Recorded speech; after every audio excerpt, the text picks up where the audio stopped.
Hi friends, first time మన channel చూస్తున్న వారైతే లైక్ చేయండి, సబ్స్క్రైబ్ చేసుకోండి. హీరోయిన్ రాధిక గారు చెప్పిన ఒక చిన్న మాట కొటేషన్ లాగా వినేద్దామా?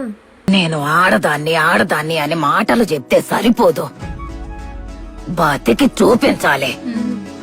ఒక ఆడది ఎట్టా బతికి బట్ట కట్టాలో నేర్చుకోవాల్సిన రహస్యం. రోజు సంపాదించిన దుడ్డు ఖర్చులకు పోను 5-10 అని రొంచెమైనా జమ చేసి పెట్టినావంటే ఒక రోజు ఊహించని విధంగా ఏదో ఒకటి జరిగి ఉత్తి చేతులతో నిల్చోవలసి వచ్చినప్పుడు అన్ని రోజులు కష్టపడి ఒక్కో పైసా కూడబెట్టుకున్నదంతా ఎవ్వరి సహాయం కోసం ఎదురు చూడకుండా మనకు ఉపయోగపడతాది. ఒక మనిషి సంతోషంగా ఉండడానికి దుడ్డు కావాలో లేదో నాకు తెలీదు, కానీ మర్యాదగా ఉండడానికి దుడ్డు కావాల్సిందే.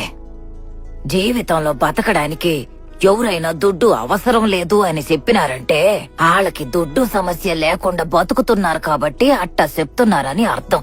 అట్టంటోళ్ళ మాటలిని మీరు కూడా అట్టాగే బతికినారంటే ఎట్టాగే అమ్మ నగలు దాచిపెట్టినాదా, అయ్యా అమ్మ సొత్తు ఇవ్వకపోతారా అని పక్క వాళ్ళని అడుక్కుంటూ తిరగాల్సి వస్తది.